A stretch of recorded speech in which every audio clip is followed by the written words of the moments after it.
ಇನ್ನೊಂದು G K related ಆದರೂ ತಿಳ್ಕೊಬೋದು ಇದನ್ನ ಕ್ವಶನ್ಸು. ಈ ಥರ ಒಂದು ಕ್ವಶನ್ಸ್ನ ಕೇಳ್ತಿರ್ತಾನೆ, ಯಾರ್ಯಾರ ಜನ್ಮದಿನ ಆಚರಣೆಗೆ ಏನೇನು ಆಚರಣೆ ಮಾಡ್ತಾನೆ ಅಂತೇಳಿ. ಹಾಗಾದ್ರೆ ಕ್ವಶನ್ಸ್ ಏನಿದೆಯಪ್ಪ ಅಂತ ನೋಡ್ಕೊತ ಬಂದಾಗ, ಯಾರ ಜನ್ಮ ವಾರ್ಷಿಕೋತ್ಸವನ್ನ ರಾಷ್ಟ್ರೀಯ ಏಕತಾ ದಿವಸವನ್ನ ಆಗಿ ಆಚರಿಸಲಾಗುತ್ತದೆ ಅಂತ ಕ್ವಶನ್ಸ್ ಇದೆ. ಇಲ್ಲಿ ಮಹಾತ್ಮ ಗಾಂಧೀಜಿ, ಸರ್ದಾರ್ ವಲ್ಲಭಾಯ್ ಪಟೇಲ್, ಜವಾಹರ್ಲಾಲ್ ನೆಹರು, ಲಾಲ್ ಬಹದ್ದೂರ್ ಶಾಸ್ತ್ರಿ ಇದೆ. ಹಾಗಾದ್ರೆ ಸರಿಯಾದ ಆನ್ಸರ್ ಯಾವುದಪ್ಪ ಅಂದ್ರೆ ಸರ್ದಾರ್ ವಲ್ಲಭಾಯ್ ಪಟೇಲ್ ಅಂತ ಕರಿತೀವಿ. ಆಪ್ಷನ್ಸ್ ಬಿ ರೈಟ್ ಆನ್ಸರ್ ಆಗ್ತದೆ. ಹಾಗಾದ್ರೆ ಈ ರಾಷ್ಟ್ರೀಯ ಏಕತಾ ದಿವಸ್ ಅಂತೇಳಿ ಯಾವಾಗ ಆಚರಣೆ ಮಾಡ್ತಾರೆ ಅಂತ ಕ್ವಶನ್ಸ್ನ ಕೇಳಿದಾಗ ಅಕ್ಟೋಬರ್ 31 ಅಂತ ಹೇಳ್ಕಿರ್ತೀವಿ.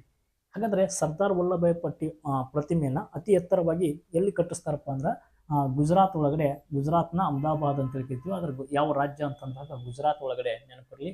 ಲಾಲ್ ಬಹದ್ದೂರ್ ಶಾಸ್ತ್ರಿ ಮತ್ತು ಮಹಾತ್ಮ ಗಾಂಧೀಜಿಯವ್ರದ್ದು ಅಕ್ಟೋಬರ್, ಇತ್ತೀಚೆಗೆ ಅಂತೂ ಆಚರಣೆ ಮಾಡಿದ್ರೆ ಅಕ್ಟೋಬರ್ 2 ಅಂತೇಳಿ ಅಹಿಂಸಾ ದಿನ ಅಂತೇಳಿ ಆಚರಣೆ ಮಾಡ್ತಾರೆ. ಜವಾಹರ್ಲಾಲ್ ನೆಹರು ಅವ್ರ ಜನ್ಮದಿನ ಯಾವಾಗ ಮತ್ತು ಏನು ಅಂತೇಳಿ ಕಮೆಂಟ್ ಮಾಡ್ರಿ.